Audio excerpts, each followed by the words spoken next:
just make sure this is turned off. No interruptions. Great. Well, a very warm welcome, everybody, to our personal development series. I'm really pleased to be joined today by Ross Anderson, who is I now have bookshelf envy your background. Ross is coming to us, having done some podcasts for us before with Stuart Pedley-Smith, and if you are part of ACCA, you may have heard him speak there. He's known as the motivational dude. He is a psychologist and an expert speaker on motivation. So we're really grateful and honoured, really, to have you talking to us today about professional flourishing.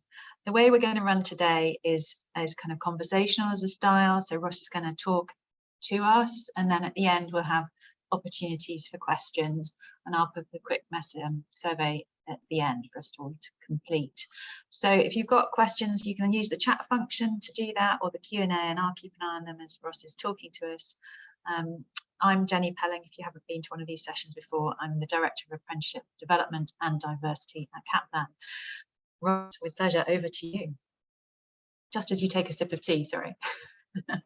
Quick sip of tea and turn myself off again.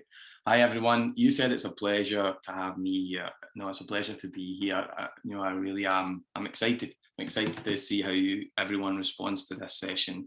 For those who weren't here earlier, because we signed on earlier, I will say that I'm not going to give an extended introduction. Usually when I show up to a session like this, I'll go into my backstory, which is a lot lengthy, which would be here all day.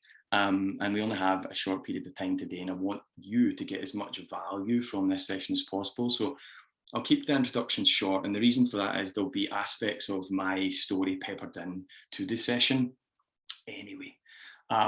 So to the introduction, my name is Ross Anderson.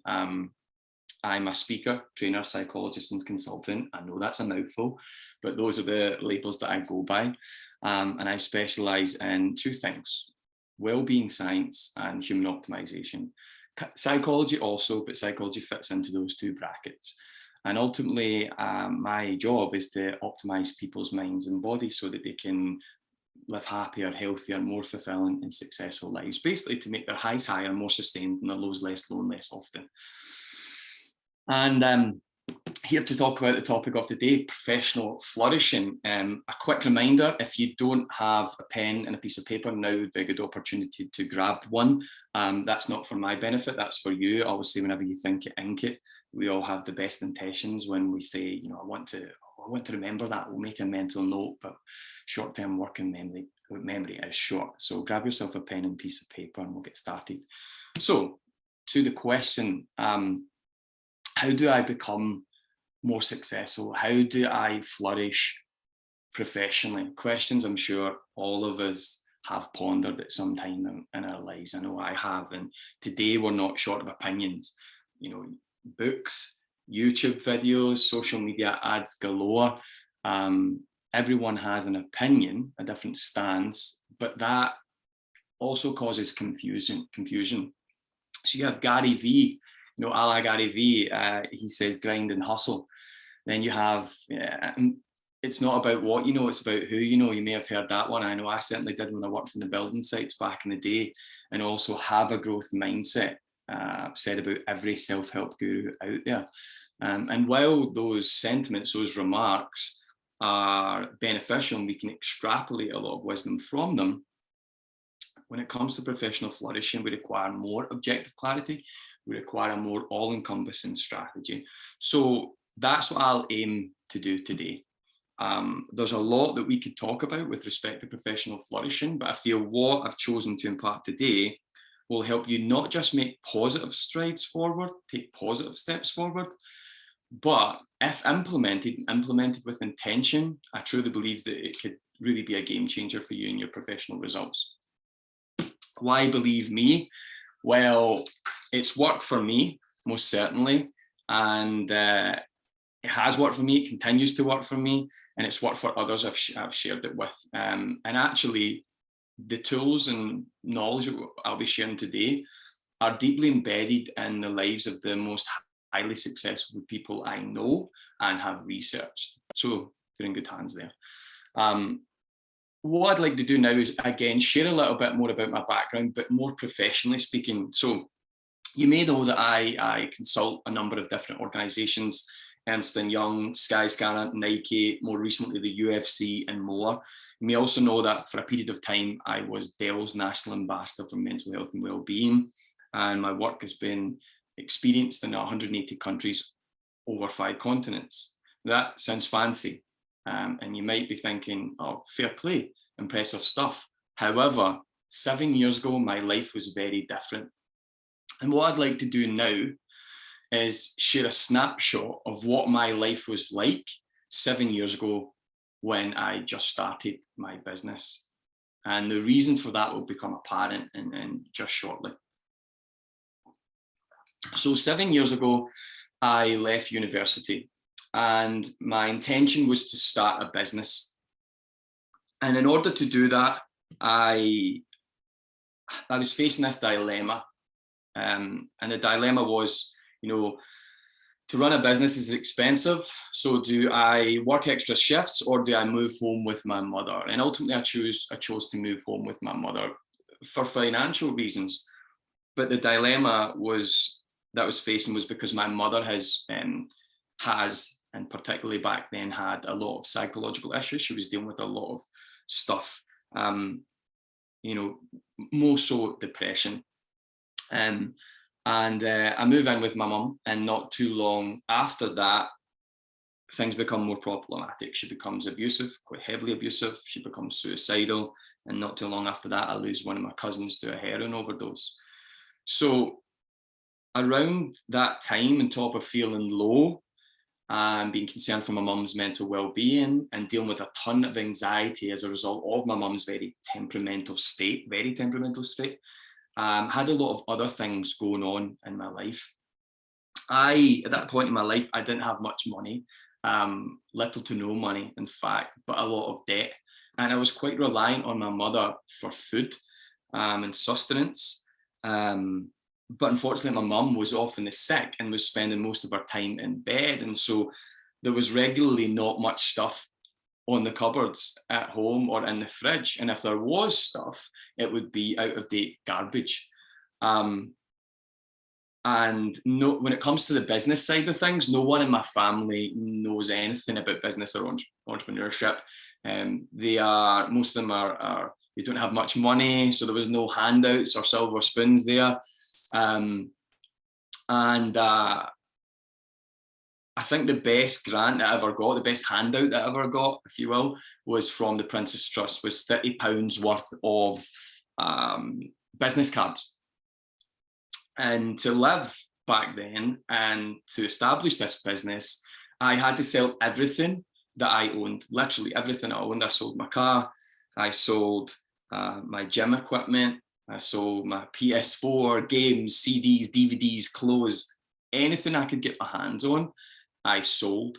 And I remember on multiple occasions, embarrassingly, having to go to my local Morrison's and ask the cashiers if I could have some of the donated food parcels that others had handed in.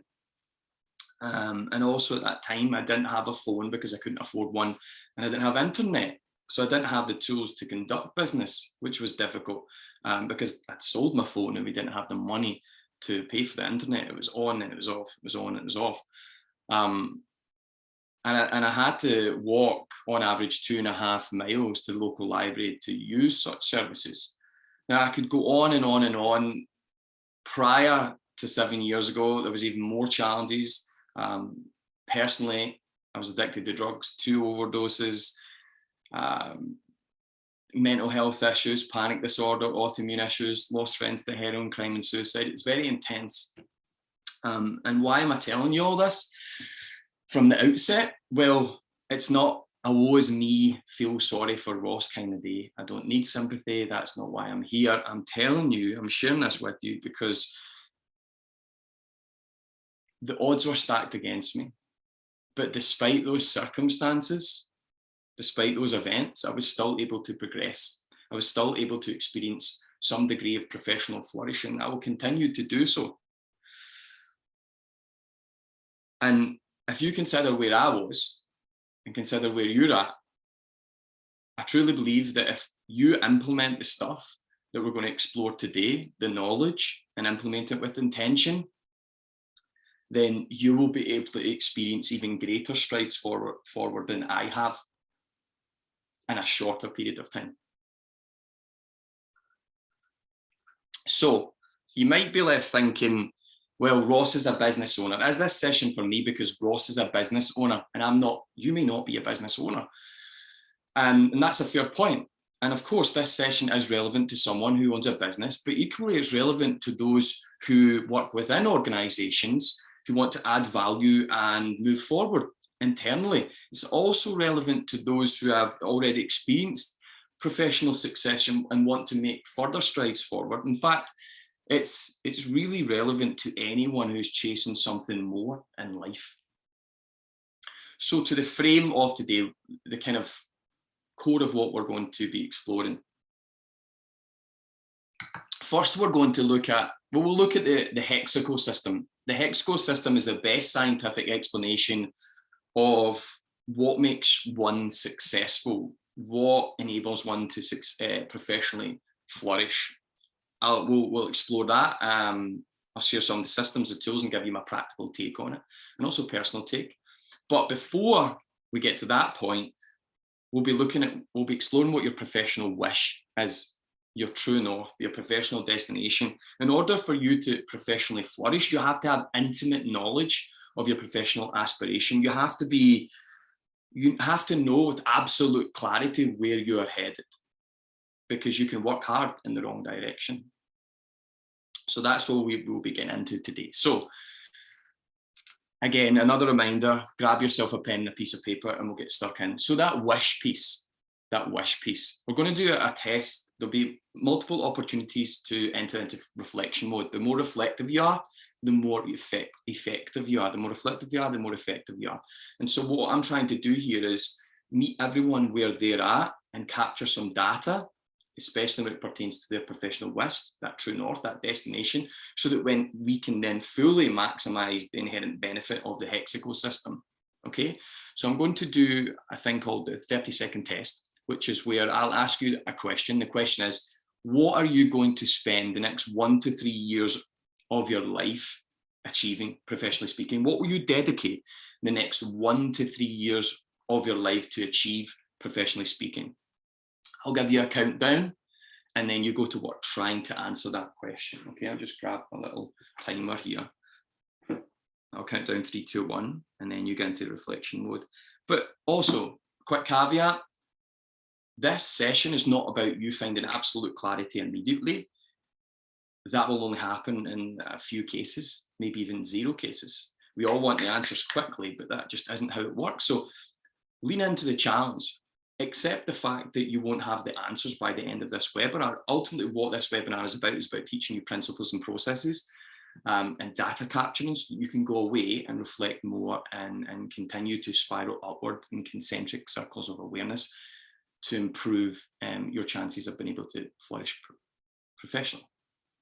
Okay, get my clock ready. A reminder of the question, then 3, 2, 1 and go. Okay, a reminder of the question. What are you going to contribute the next 1 to 3 years of your life to achieving, professionally speaking? Okay, 3, 2, 1 and go.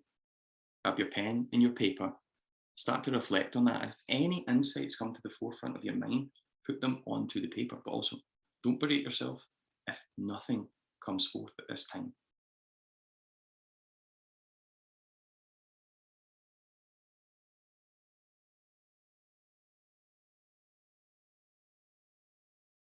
I'll give you another indication of when to stop and we'll move on. A few more seconds. 3, 2, 1. Okay. Another way of phrasing that question is this is quite an interesting mental practice. It's almost like a coaching tool. Imagine a scenario where you get a call, your phone rings, bring, phone's on silent, by the way. Your phone rings, bring. And on the other end, it's your 110-year-old wise self, an amazing mentor to have, I'm sure you would agree. And your 110-year-old wise self in that 30 seconds shares with you the wisdom, the knowledge to help you know exactly what you have to spend the next 1 to 3 years of your life achieving, professionally speaking. So you get that call to your 110-year-old wise self. They impart some wisdom with you on that call, and they tell you exactly what you need to hear, exactly what you should be focused on for the next 1 to 3 years of your life, professionally speaking. Okay, I'm going to give you another 20 seconds. 3, 2, 1, and go. So it's a similar question, but it's a bit of a makeshift hypothetical scenario which takes your mind to a different place, which may enable you to find clarity. It's just from a different perspective.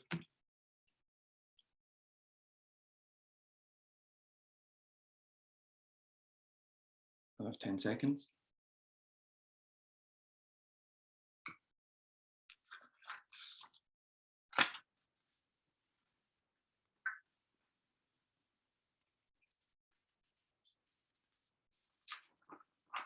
Okay, so I'm going to be revisiting this narrative of self-awareness and self-inquiry as we transition throughout the session, because ultimately, if you don't know your professional aspiration, and it's fine if you don't know right now, but if you don't know it, you won't be able to utilize the inherent benefit of the hexaco system.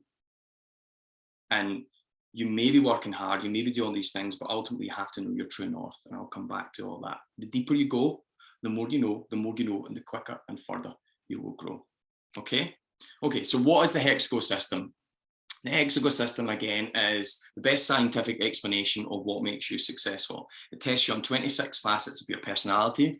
And time again, what it showcases is that conscientiousness is the mental trait most positively and strongly correlated with success, particularly professional success, professional flourishing. Conscientiousness. So what is conscientiousness? Well, conscientiousness is the quality. Conscientiousness is the willingness to be able to do one's work well and thoroughly. The willingness to be able to do one's work well and thoroughly. And it's more than that, though. It can be broken down into 4 sub-factors. Just taking this off, getting warm in here. It can be further broken down into 4 sub-factors, and that's what I'm going to get into just now, and that will maintain the bulk of this session. Okay. Sub-factor number 1, diligence. Diligence, also known in the common language as hard work. You may have heard of Matthew Fraser, a 5-time CrossFit world champion. He popularized the hashtag HWPO, hard work pays off. And they say that hard work equals success and goals achieved. But hold on, because we know that laborers, waiters and waitresses also work hard, but they aren't among the most successful and wealthiest people on the planet. So what's that all about? I'd like to tell you a story from a few months back. A few months back, I bumped into one of my friends and we have a conversation. He is very educated on the topic of digital currencies. And he was telling me, and this is a fact, that if you and I invested £88 or $100 into Bitcoin around about 2008, 2009, circa that time when it launched, today we would have approximately 75 million in our bank accounts. Now, is that hard work or is that something else? So we know that hard work is a big part of the equation. It's 25% of the equation. It's a necessity, but there's other components at play here. Now, I'm going to digress, but something to be mindful of. One can work very hard in the wrong direction. I mentioned this earlier on. Now, what would happen? How do you spell hexaco system? It's H-E-X-A-C-O, hexaco. Hotel, Alpha, Charlie. Hotel, hexaco. Hotel, Echo, X, X-ray, Charlie, Oscar. Okay, so this point, Something else to be mindful of. One can work very hard in the wrong direction. Now, imagine what would happen if my schooling, my culture, and my upbringing set my compass in the wrong direction. What would happen if my schooling, my upbringing, my culture set my compass in the wrong direction? Then I'd be walking the wrong path, and that's a very uncomfortable path to walk. That's why I'm so big on self-awareness and self-inquiry. That's that reorientation, that rewiring piece, reorientation of your compass, so that you can consciously walk a path that you chose and that is your true north. You want to make sure you're working hard in the right direction. Now, that was a momentary deviation, coming back to this concept of hard work. Now, so how hard are you working towards your wish? Now, you may not know what your professional destination is, your professional wish, but humour me here. Let's say you do, so that you can understand this process. Again, the question presupposes how hard are you working toward your professional destination? The question presupposes you know that, but we're just going with the flow here. So what I'd like to share with you now is an accountability tool that you can utilise to make sure that you are working hard towards your professional destination when you come to know what that is with clarity. It's called the deservedness factor. How deserved are you of achieving that goal, that aim, that goal, that end, that professional aspiration? How deserved are you? So it runs on a scale of 0 to 10. You can check into yourself and use it as an accountability tool to check, how hard you're working daily, weekly, monthly, and so on and so forth. Okay, so what does the scale look like? So because everyone has a different definition of what a 0 and a 10 would be, so let me give you some insights. A 0 would be a complete potato, a couch potato, someone who does zero work. A 3 on that scale would be someone who does a little work, but they procrastinate a lot.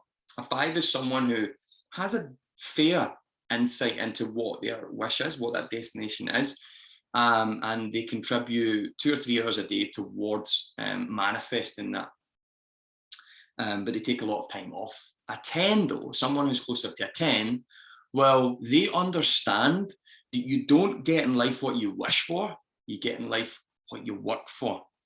They contribute the majority of their daily energies in service of achieving that professional destination, in service of moving toward that professional destination. They're happy to work extra hours on the evenings, at the weekends, to work through the holidays, and to even work through those rare warm summer UK days when everyone else is out there sipping Pims.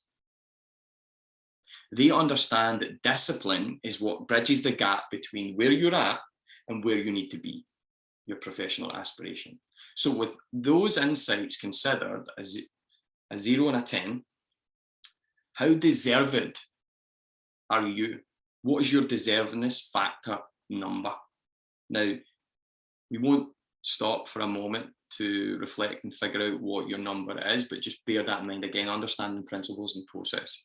And this presupposes that you know what your professional destination is. But I'm sharing with you the 4 concepts of the 4 aspects of conscientiousness, so that you can later then apply it once you feel that you have absolute clarity on your professional destination. Okay, moving on. The second factor of conscientiousness, perfectionism, but not absolute perfectionism, not perfectionism of every word, thought, and action, because that becomes then paralyzing self-abuse.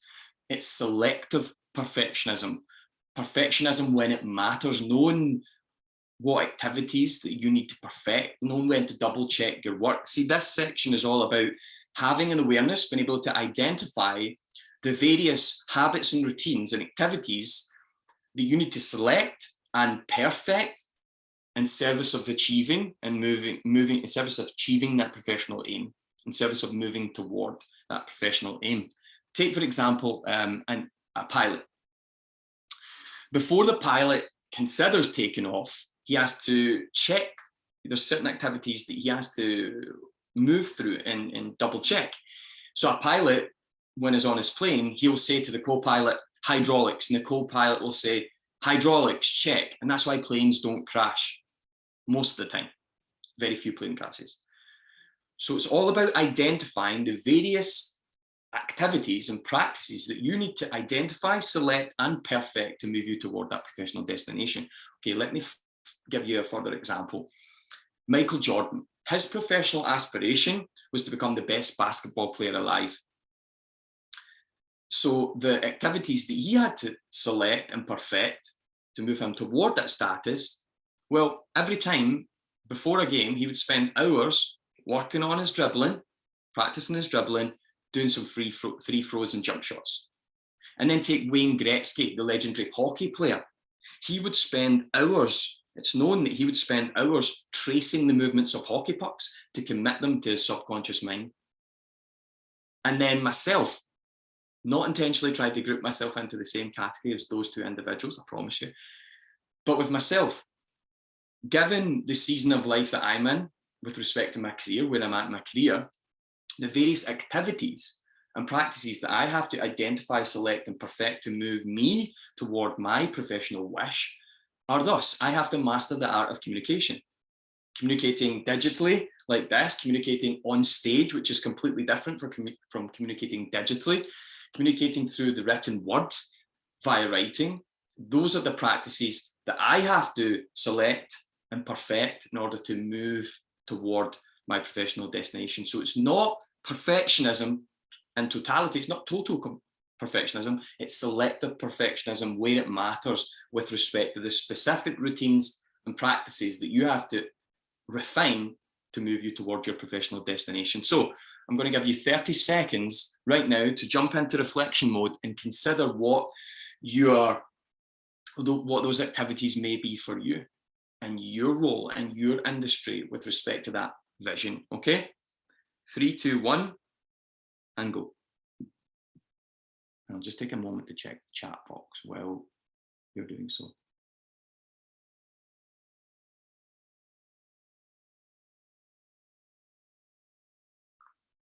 And then we'll move on to the third component of conscientiousness. Okay, 10 seconds left.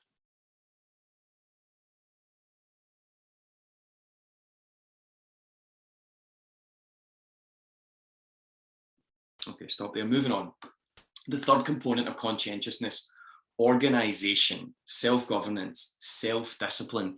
Consider the Latin word discipulus. Discipulus. That means pupil. What does the pupil do? He, she shows up prepared, comes correct. People don't plan to fail, they fail to plan. People don't plan to fail, they fail to plan. If I went today and randomly tapped in 100 doors and asked those individuals, what are your goals for the next 1 to 3 years and what's your plan to help you move forward and achieve those goals? The majority of them would look at me with a face of confusion. Why? Because people don't plan to fail, they fail to plan. Organization. The 6 P's, proper prior preparation promotes peak performance.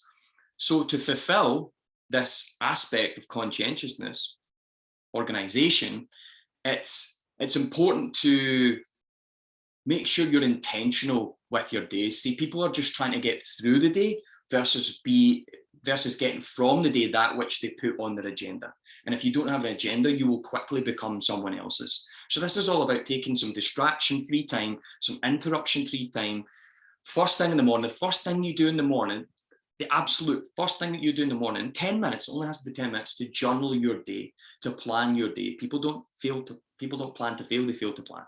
So what I'd like to do now is share with you a simple stage process that I've been using for the last 5 years that has enabled me to focus on the important few tasks every single day versus the trivial many. And of course, as a result of that, progress and flourish professionally. Okay, so there's 3 stages to this. Grab your pen and your piece of paper and we'll get to it.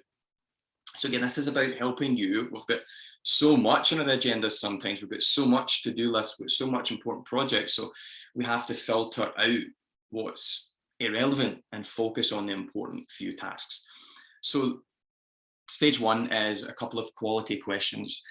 The quality of the questions you ask yourself can determine the quality of your life. So question number 1 is, of that list of to-do tasks, what one thing would make all the rest easier or otherwise irrelevant. One thing from your list of to-do tasks would make all the rest easier or otherwise irrelevant. Another way of reframing that question or saying that question is looking at your list of to-do tasks, your most important tasks of your day, your methods. Which one thing, if left undone, if not done, if left undone, would bring about the greatest degree of stress and discomfort? Which one thing, if left undone, would bring about the greatest degree of stress and discomfort? The concept out there that is coming to mind, eat that frog. It's about doing the most difficult thing first. And it's about identifying that usually the most difficult thing is the thing that would diminish, would either, if left undone, would produce the most highest degree of anxiety or stress or discomfort, but also would make all the rest easier or otherwise irrelevant. That's stage number one. And again, that helps you identify what are the most important projects. Moving on to stage two, once you've identified what that project is, or those projects are, those most important tasks of the day, then you ask yourself this question: what one thing could trip me up and prevent me from achieving that? What one thing could trip me up and prevent me from achieving that? Once you've identified that thing, you move on to the culminating stage, which is how would my best self deal with that? So you identify the thing that could trip you up, and then you culminate by engaging with stage three and asking, how would my best self deal with that? Or to utilize your friend again, that mentor, your 110-year-old wise self, which I like to do, how would my 110-year-old wise self best deal with that? That helps you put your best foot forward. That stage process does this: filters out the irrelevant, the trivial, the nonsense, the noise, the interference, focuses on the key tasks. Again, it presupposes that you know what your professional destination is, because then it becomes busyness. It has to be focused tasks, stuff that's going to move the needle of your life toward that professional destination. Then you are becoming more strategic and you're identifying problem areas, and then you're utilizing forethought to think through how you would deal with that so that you can meet the day with a calm confidence. Again, whenever I do this, whenever I plan my day, it goes really well. I have a great day. Whenever I don't, I notice it. People don't plan to fail, they fail to plan. Proper prior preparation promotes peak performance, whereas piss poor preparation produces plummets in performance. Okay, moving on. So the fourth element, the fourth and final element of conscientiousness is prudence. Prudence. The ability to make the right decisions, the quality of being sagacious. The word prudence comes from the Latin providentia, which literally means being sagacious, thinking with smart thought, being able to see ahead. Providentia, being able to see ahead. The Greeks and the Romans also, so if we look at ancestral wisdom, the Greeks and the Romans also valued this trait. It was actually one of their 4 cardinal traits.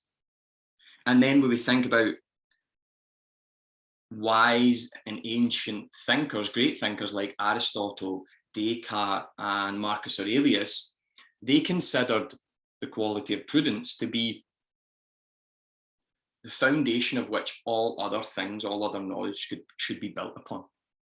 The foundation which everything else should be built upon. So what I'd like to do now is share a little story about how I became Dell's National Ambassador for Mental Wellbeing. It's obviously in relation, speaks to this concept of prudence. So share the story of how I became Dell's National Ambassador for Mental Health and Wellbeing. So would it be smart of me when starting out in my industry to agree to run a wellbeing week for Dell, 4 days of back-to-back sessions where I don't even receive as much as the price of a coffee? Would that be smart of me? Would it be smart of me to then subsequently follow up with a whole cohort of Dell employees to network and chat through emails and make more connections? Would that be wise of me? Would it be wise of me to then show up to just about every roadmap on Dell's, every event on Dell's roadmap to speak and consult for absolutely zero when my bank balance was in the red? Would it be smart of me to do that? Well, at the time when I was doing it, people were saying, you're an idiot, that's stupid, that's ludicrous even. However, 10 months later, Dell asked me to be their National Ambassador on Mental Health and Wellbeing. And that label, that title, opened up so much doors for me. It gave me the credibility that I required at that time. And ultimately, if it wasn't for those initial thoughts and actions that brought about that label, that bestowed me that title, I doubt I'd be sitting here talking with you today. See, many would regard such a positive outcome as hard work paying off, and some would deem it luck, but few recognize it for what it actually is: prudence. There's various ways that you can develop prudence. Let me share a few. Okay, so number one, not the number one way, but number one in terms of, I'm going to touch on four ways that you can develop prudence. Think about, so this is about learning from others, Think about all the good stuff that you've learned and absorbed in your life. Learning to drive, speaking English, your manners, all that good stuff, all the good stuff in life comes from absorbing from other individuals. And we live in a time where it's easy to do so. YouTube videos, podcasts, books, ebooks, all that sort of stuff. And that path, that process, that enables you to be able to download the wisdom from some of the smartest, most influential, innovative minds in the world, in your industry. That's special, because these people you may never get the chance to meet. They may even have passed away thousands of years ago. So that's special. So I have a question for you. How much time do you dedicate per week to learning to learn from others? How much time do you dedicate per week to learn from others? You know, are you spending time reading? Do you spend time reading? One of the wealthiest men on this planet, Warren Buffett, he says that he's slowed down now that he's in his 80s. He only reads 500 pages a day. Then you have Bill Gates, who goes on regular reading vacations. Really, there really are no excuses today, because technology enables us to have mobile university on the go, no matter where we are. So all you really need, as much as I said 500 pages and going on reading vacations, all you really need, if we're being honest here, is one golden nugget a day, and step by step you get ahead. Okay, the next component of the next tactic to develop prudence: finding mentors and confidants, your support system, mentors and confidants. A goose can fly 75% further information than ever could on its own. A goose, factually speaking, can fly 75% further information than ever could on its own. Mentors are important. Mr. Miyagi was Danielson's mentor. Zuckerberg, he had Steve Jobs. Rocky had Mickey. And the Teenage Mutant Ninja Turtles had Master Splinter. I mean, all jokes aside, mentors matter. The most amazing people who do the most amazing things, when you examine their world, you can see that they have a solid support system behind them. They have mentors, they have coaches, they have confidants. So you want to be looking for individuals who will encourage you, who will uplift you. You want to find the type of mentors who, there's typically three types of mentors: the inspirers, the encouragers, the guiders, those will tell you just enough but help you come to your own conclusions. Then those that will give you specialized insights, especially industry insights. So a goose can fly 75% further information than ever could on its own.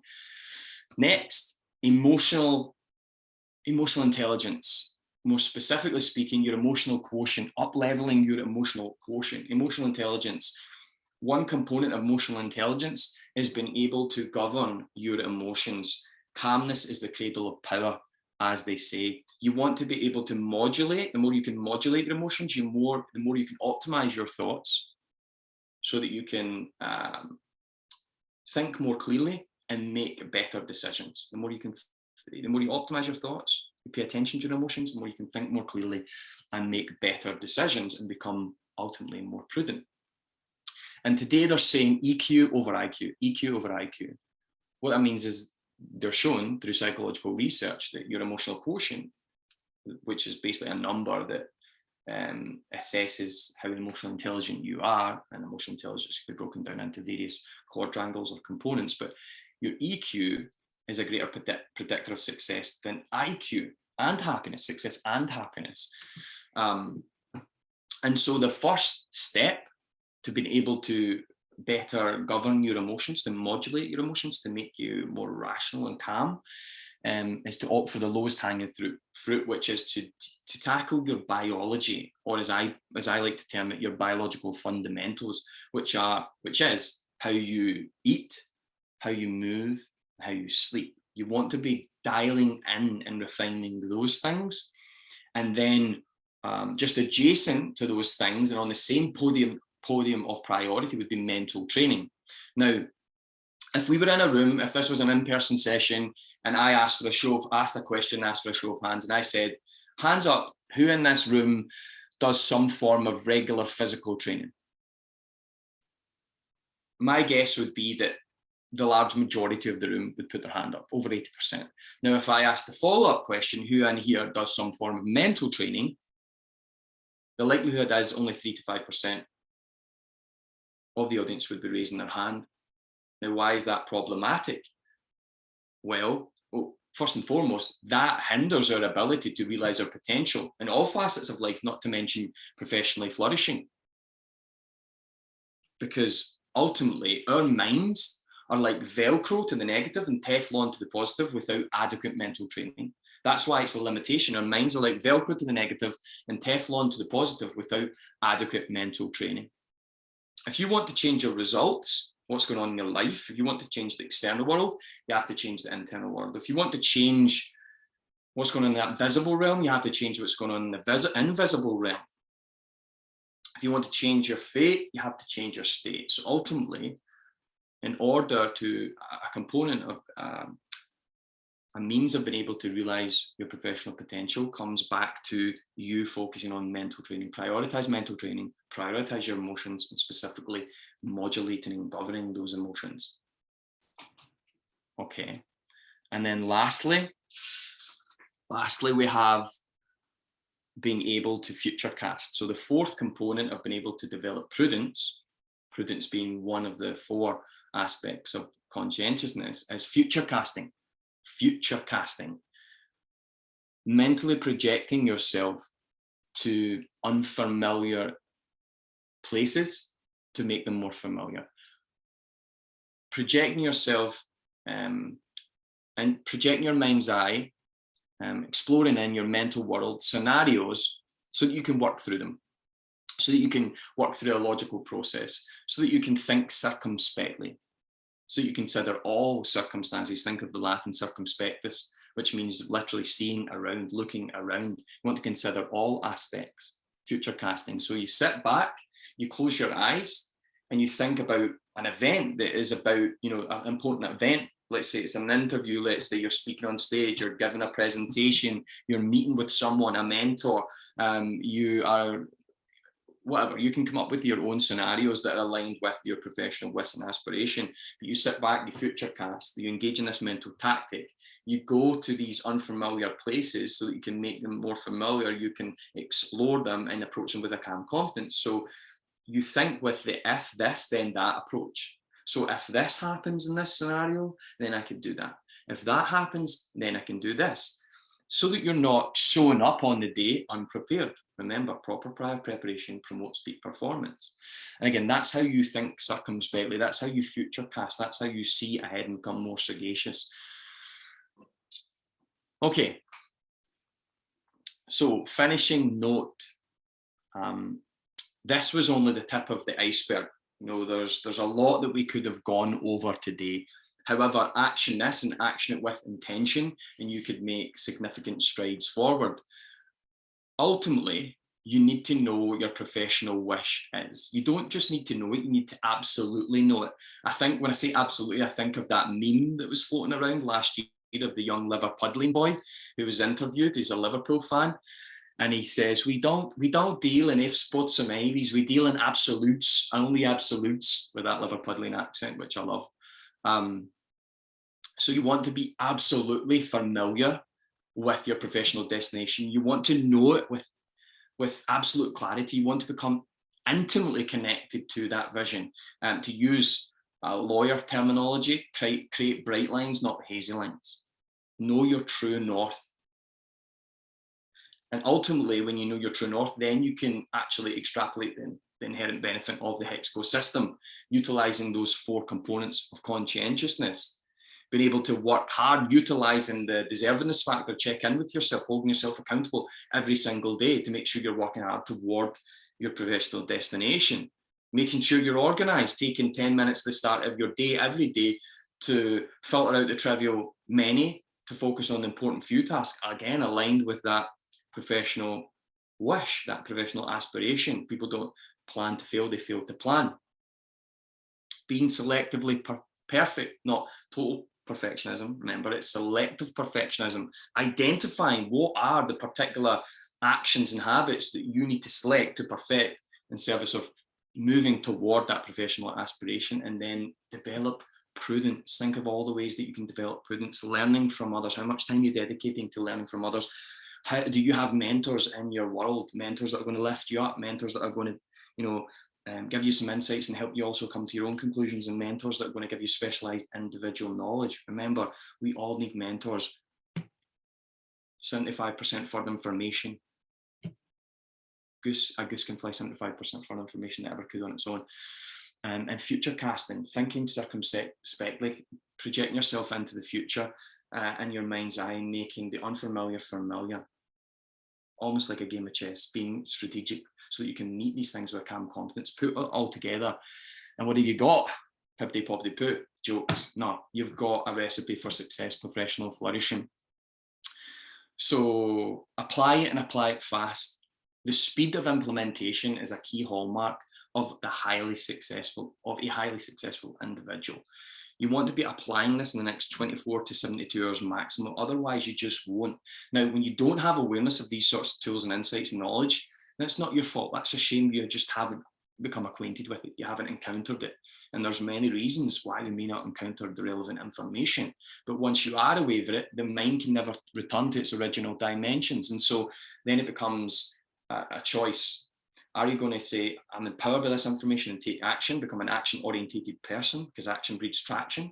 Or are you going to revert back into ignorance and indolence? So when you don't have awareness, it's not your fault. When you do have an awareness, you then become your only obstacle.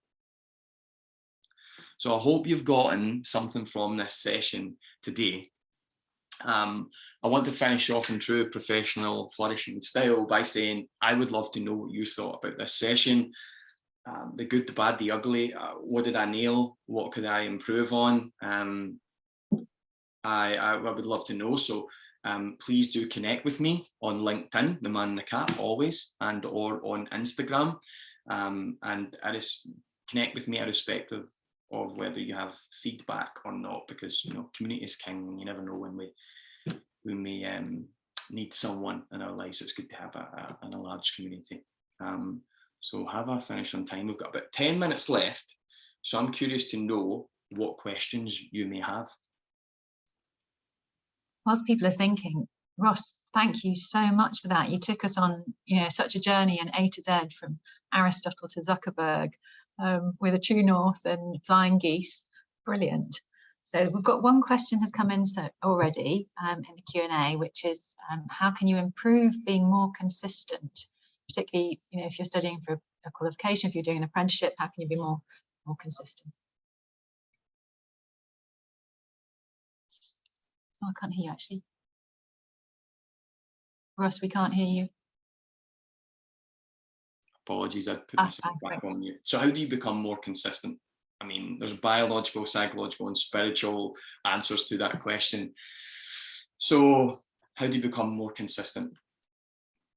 I would say one of the best ways to become more consistent is reduce your actions to the ridiculous. What I mean by that is whatever your end is, whatever your goal is, whatever that task is, make your daily activities so easy you can achieve it even on your worst day. So you're lowering the barrier to entry, if that makes sense. You're not starting up here. You're not saying, you know, let's say, for example, it was a paper. You had to write a paper. Well, you're not going to write half the paper in a day. You're going to reduce the barrier to entry, make it so easy you can achieve it even on your worst day. One of those days, you know, where you've had a rammy with one of your co-workers, that you're expecting a slap-up meal from your partner because they know you're stressed at work, and unfortunately they have to work late. No more nice meal. You come home and that new puppy that you have is pissed and shit everywhere all over your apartment, and then you get a call and your grandmother has passed away. I know that sounds a bit far-fetched, but we have days like that. That's what I mean by lowering the barrier to entry. That's what I mean by reducing it to the ridiculous. Whatever that task is, in service of moving you forward professionally, reduce it to the ridiculous. Make it so easy to be able to take that first step. And for me, as Isaac Newton says, if I could put a bottle on the floor right now, I would say the object that's static will remain static. Let the bottle go. An object in motion will continue in motion. If you lower the barrier to entry, you make it so easy to be able to take that first step, then you can build momentum. For example, if you're going to write a song or a book, my advice would be, if you're getting all up in your head, just write one word or one lyric, and then the rest will flow. Reduce your barrier to entry. And also what that enables you to do is keep promises to yourself. And keeping promises to yourself is a great way to build confidence. So if you reduce the barrier to entry and you say, this is my attention today, I'm going to write a line, or I'm going to write 3 sentences or something like that. You make that your standard. And of course you can write more, but then you're able to hit the mark, and you make that promise to yourself and you fulfill that promise. Not too many people speak about this in relation to confidence, but I feel like my confidence comes from being able to hit the mark and hit the mark regularly, because I lower the barrier to entry and I build those habit streaks. I build that momentum, and then ultimately I can take on larger challenges. Would you like me to expand further on how to build consistency, or is that enough of an answer? Because I could go off in one. I've got some other questions that come flying in. So how could you give some examples of mental training? You get that really good analogy of Velcro and Teflon. Mm-hmm. What could people do? Okay, so mental training, just for a high level overview, think of mental training as the umbrella term, right? We have an umbrella here. Mental training is the high level overview, the umbrella term. Below that, you get different subforms of mental training, and then their associated practices. So mental training, umbrella term, subforms of mental training, and then the associated practices. And emotional intelligence is one of those subforms. And then you have associated practices. So there's different components to emotional intelligence. You need to be able to, if you have high emotional intelligence, a high emotional quotient, you're able to not just master your own emotions, govern your emotions, but identify that broad spectrum of emotions in yourself and in others, and all these sorts of things. But ultimately, we were focused here with prudence and how to modulate your emotions. So specific tasks, specific practices to do so. I would say, well, whenever I find myself emotionally overwhelmed and I need to change my perspective, I like to recite what I call the focusing Stoic mantra. And by the way, the word mantra in the Buddhist language Sanskrit means tool of the mind. It means tool of the mind. So whenever I'm overwhelmed, I need a perspective shift, I like to recite the focusing Stoic mantra in silence, and I repeat it over and over again. It goes like this: grant me the serenity to accept the things I cannot change, the courage to change the things I can, and the wisdom to know the difference. I'll repeat that. Grant me, and if you're religious, you can add God to the start of that statement. God grant me, or just grant me. So let me repeat that one more time, more slowly. Grant me the serenity to accept the things I cannot change, the peace of mind to accept the things I cannot change, the courage, the balls, the gusto, the gumption to change the things I can. And here's the kicker: the wisdom to know the difference.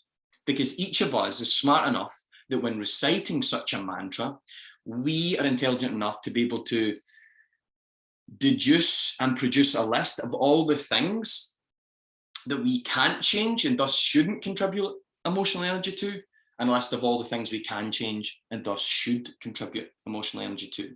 For example, we can't change death, but we can change how we live. I can't change if my kid gets sick, but I can change how I can respond to that. Does that make sense? Because humans have this bad habit of wasting emotional energy on things they need not. They spend minutes thinking about things they should spend hours on, and hours thinking about, and hours on things they should spend minutes on. So that would be one way, because then you have a list of, well, I'm wasting emotional energy in that. And, you know, if I said to you right now, challenged you and said, what's one thing you're wasting emotional energy on today that you can't control? You'll have something, and then put that energy toward the things that you can control. So that's a way of developing emotional intelligence, because then it prevents you from wasting emotional energy and utilizing your willpower in service of moving the needle of your life. Because wasting emotional energy on things you can't control becomes burdensome. And it pulls you out of prudence. It pulls you away from your ability to be sagacious, to think optimally, to optimize your thoughts and actions and decisions. Hopefully that makes sense. That's just one example, a little tactic that you could implement. That links actually to another question, and somebody's asking about ideas to help reduce stress, you know, when they're feeling overwhelmed, that things are getting too much. Probably along those lines, Ross, there, about diverting your attention, your energy into the things that matter and you can control, maybe. Yeah, so I mean, if the question is how can I reduce stress and tension immediately in the moment, I mentioned earlier on that if you can change your state, you can change your fate. And ultimately, like, if you think about emotions, right? The term emotion and the term feeling, they kind of get used interchangeably, emotions and feelings. But most people have a very superficial understanding of, or definition of, what those things are, those two terms, feelings and emotions. And, you know, if I encouraged everyone to take a pop at defining feelings and emotions and what those are, they'd maybe say, well, my feelings and my emotions are sensations that are within, internal sensations that erupt or rise in response to various external events, maybe something like that. But when I was at university studying psychology, I specialized in 4 things, and one of those 4 things was neuroscience. And my professor Kerry Kilborn, and I, really interesting guy, he gave me a different definition, which was game-changing when it pertains to emotions and feelings, those 2 words that we use interchangeably but think very superficially about. He said that thoughts and emotions are more than thoughts and emotions. They are measurable neurological factors that can be tracked, traced, hacked, and manipulated for you, by you, in service of improving your life. So I'll say that one more time. They're not just feelings and emotions. I'm going somewhere with this point. It's a bit belabored and long, but let me get there. Feelings and emotions aren't just superficial definitions. They are measurable neurological factors that can be tracked, traced, hacked, and manipulated by you, for you, in service of improving your life. Now, with that in mind, with that insight in mind, change your state, change your fate. When I talk about change your fate, your state pertains to your emotional state. Measurable neurological factors that can be tracked, traced, hacked, and manipulated by you, for you. And there's 3 ways, the 3 best ways to sort of hack your psychological state and create these measurable neurological factors. And by the way, you can state shifting exercises. You can change your brain and body at an electrical chemical level in as little as 10 seconds. And there's 3 ways to do it. 3 elements that you can utilize in your favor in the moment to release stress and tension and overwhelm. Those are PFL. 1, you shift your physiology, your focus, and your language. Let me quickly explain what those are, and then I'll finish my point. So your physiology, what is your physiology, right? So right now, if I take my pulse and we looked at a stop clock, over a minute, let's say my pulse is, because I'm speaking, it's usually quite fit, so my pulse is usually 38 to 42, resting heart rate. But right now, because the adrenaline will be low-level adrenaline, keeping me fully cognizant, I'm talking, the pulse is probably up a little, right? So let's say it's 65 beats, right? But if I stood up right now and I start doing jumping jacks, what I'm doing is I'm moving my major muscle groups while simultaneously elevating my heart rate. I'm changing my physiology, other elements of physiology. And by the way, body posture, each body posture that you possess comes with a set of associated physiological conditions. So your breathing, your respiration rate, whether you're hot, whether you're cold, are you breathing shallow, are you breathing deep, that makes up that P part, physiology. Your focus, what are you giving your energy to? What are you focusing on? Your ability to put your attention where you want, when you want, for how long you want, is a skill you want to be mastering. So what are you tending to in your environment? And then lastly, L, your language. Every one of us has a unique mental discourse that we engage in with ourselves, how we talk to ourselves. Is it whiny? Is it empowering? So those three elements are how you hack your psychology, your emotions, how you create, change those measurable neurological factors, how you manipulate them for you, by you, in service of improving your life. So, for example, if I were to go like this right now and challenge you with a little exercise called Peace Begins With Me. Peace begins with me. I would say focus on, rewind. Meditation, for example. Meditation is a way we can hack those three elements: physiology, focus, language. Exercise, that's another way. Mantras, like I said earlier on, that hacks into your language area. Music bathing, listening to music, but when two become one, no other distractions. Remember that Spice Girls song, two become one? You become one with the music. Put headphones on, noise reducing headphones, put your favorite music on. And again, physiology, focus, language, you're tapping into one of those elements. So the more you can tap into those elements and change your physiology, change what you focus on, change what you, the internal mental makeup of your mind, the more you can shift your psychological state in your favor, and thus change your brain and body at an electrical and chemical level and create more empowering states versus disempowering states. I spoke very quickly there, so I hope that point came off.